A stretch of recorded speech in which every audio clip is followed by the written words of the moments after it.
Well, welcome to week 5. This is week 5 of the Up, In, Out worship series. Woo! We are walking together in the light of God all the way through the story of the early church as it is recounted in the Acts of the Apostles. And we are looking for insights like gems and, little Mario Brothers magic mushrooms under rocks of insight for our guidance as we seek to find a balanced, healthy life of faith. That's the project. All right. If you are just joining us, to recap, Up, In, Out. Up, In, Out is shorthand for checking up, just a little thumbnail checkup on our spiritual balance and well-being. It's a good way to think about our collective life, too, our life in covenant as a congregation. And here's how it works. You ready? Okay, first, I focus my attention on how I've connected with God recently. How often am I having experiences of transcendence that open my spirit to God's presence with me? How often am I having that experience? If I am feeling spiritually dry, there's a pretty good chance that I'm hungry for the transcendent. That's something that's just not on my plate, and I need to maybe look for that, okay? That's up. Next, in. The in step is about checking on my connection with those who are closest to me, right? Because our close relationships are some of the places where God does some of the most important work in our lives, right? Okay? That's why it is super critical to be paying attention. For me and my family, that means, am I being fully present at family dinner? Am I really dialed in on my kiddo when I'm walking him to school in the morning? Or am I distracted by what I'm about to do that day? What about the time we do have as a family? We have a very busy family life, but on Saturday mornings, it's family time. So am I showing up fully in that space? It's sacred time for us. So am I fully present with the people who are most close to me? And who's closer to me than me, right? So one more step on the in check-in. Am I getting a good night's sleep? Am I eating well enough, getting enough exercise, all that stuff? That all fits into the in checkup as well. Okay, the last but not least is the out. So out is about stopping to observe how my life is connecting with people beyond my inner circle, those people, other people out there, neighbors. So if it's true, and I think that it is, that God moves through us doing some of God's best work in relationships, sort of creating of our lives these channels for love and grace and the Spirit to move out from us into our workplaces and our neighborhoods and even into our natural habitats, right? How we are a blessing in our wider community of creation. If that's true, and I think that it is, how am I offering grace and hope to my neighbors or to strangers even, or enemies possibly, right? Does our family budget reflect our values of peacemaking and justice seeking? That's a strong point of connection out.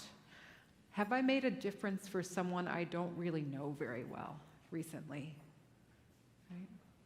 Those are all opportunities for growth if the answer is, no, I'm not sure.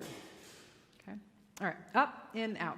If any one of those elements is underdeveloped or out of sync, you can end up feeling itchy and dissatisfied, that sort of kind of a feeling, a disconnected sort of a feeling. And I believe that that is our Spirit's way of nudging us into action of some kind. That's not how we're meant to feel. That's a sign. We need to change gears a little bit if we're itchy and dissatisfied. And doing that checkup's a good way to kind of pinpoint what might be the first place to start. Okay, you got it? Up and out. Whew. All right, now, let's open up the text and see where it might be pointing us on a path towards growth, okay? Here's a spoiler alert. This story is all about up. So we can go home now. Up. That's the answer. Go. See you later. No, just kidding. You can't go anywhere. This is about connecting with the transcendent love of God, right? That's what the story's about. So here's where we are. We're back on the road with the Apostle Paul. We are on the road with Paul. We are Paul's roadies.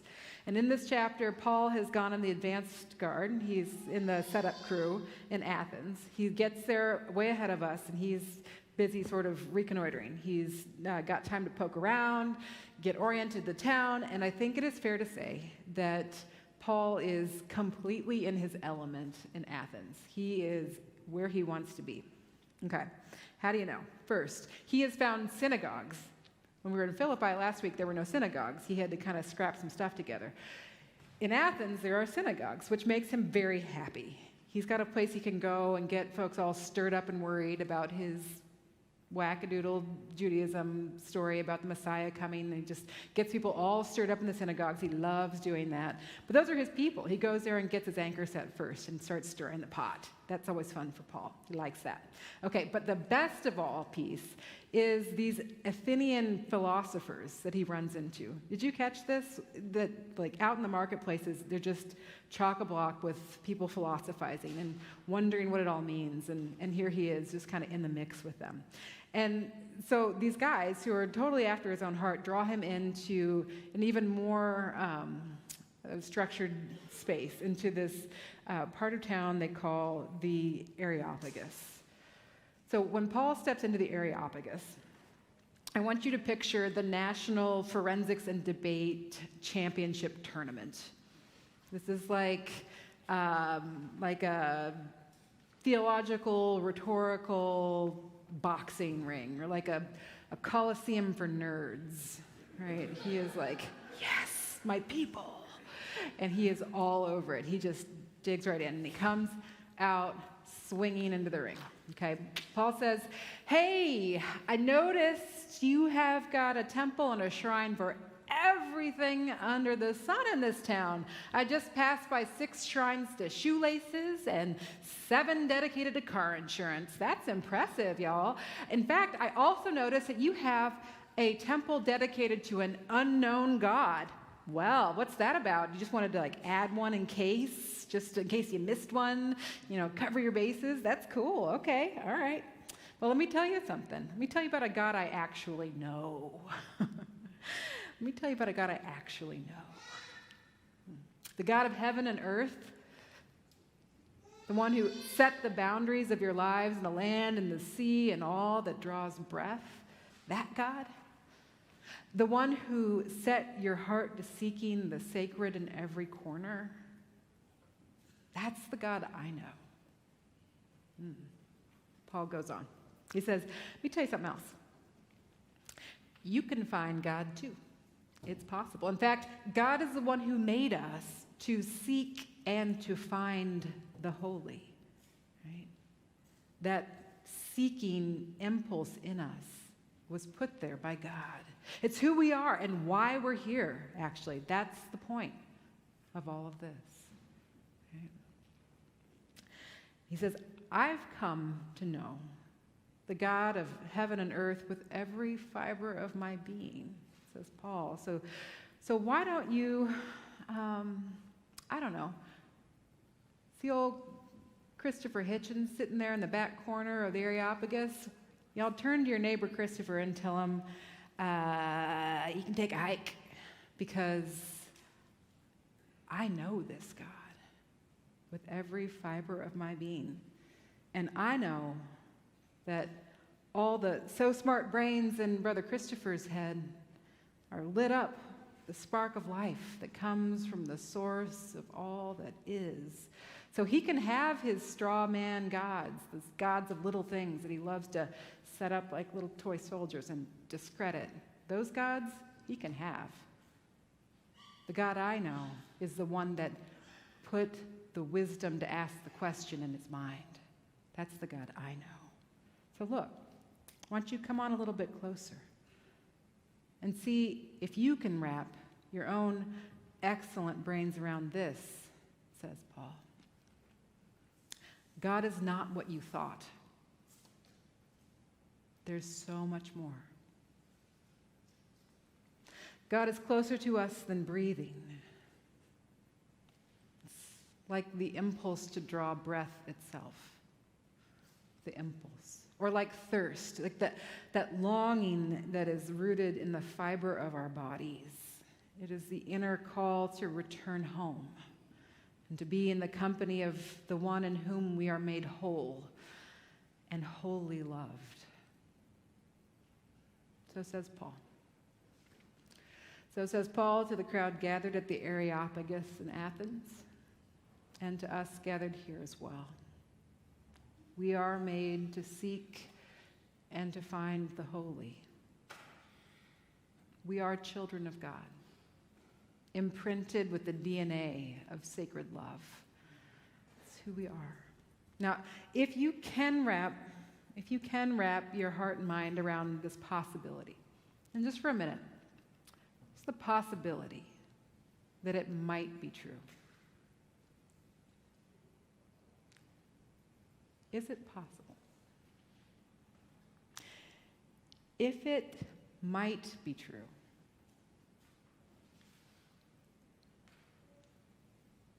if you really might have a name and a home given to you by God, come a step further with me. Just one more, if it's possible. I'd like to suggest to you that it might be possible that the exhaustion and the fatigue, the heartbreak and the disappointment of this world are not what they seem either. Maybe all of this is not what it seems. It could be that the inner voice that criticizes and shames, doubts and despairs might not be right. It could be shouting nonsense into your life when God is the one whispering a slow and steady, beautiful word of hope and grace all along under the surface of the world as we know it. It might be possible that there is something true humming, surging up through the cracks in our so smart defenses to soothe our wounds and to bless us in moments of clarity and rest. Because we are made. We are made to seek and to find that beautiful word, that word of hope and grace. We're made at the most fundamental level of our being to keep pace with the harmony of the holy, matching our steps with its rhythm. No wonder we feel so lost. No wonder it all seems so hopeless sometimes. We aren't made for this. It's not our home. We're not made for smartphones and freeways and cable news and social media. We're not made for plastic bags or for missile launches or abuse or any of it. It's not our home. No wonder. If it feels like nothing fits, if it feels like the world is a pair of pants that are 2 sizes too small, or if it feels like, life is like a blanket that just won't cover your feet, right? You can't get warm. It just won't stretch to cover your feet. That is important information. I want you to take notice of that. That's not just how things are. Beloved, that is like a rumble strip on the side of the highway keeping you safe. It's saying, wake up, wake up. You're drifting off the road, wake up. And beloved, if the rumble strips are rattling your teeth these days, and I have a sense of what that's like, so I'm with you if they are, listen one more time.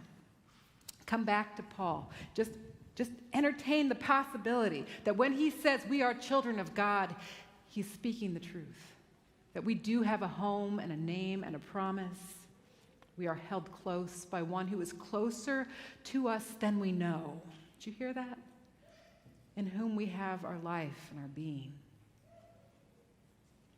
Right here. Right here. Even right now, God is with us, like light moving through the leaves of trees. The love of God is moving through us, too, right here. So just take a moment and get quiet enough within yourself to notice it. Just breathe for a minute. Just breathe. Remember who you are. Remember how much you're loved. So much. Remember that you are like a child safe at home. No matter where you may wander or how much you may doubt or fear, it's okay. You're safe. And you are so, so very loved. Thanks be to God.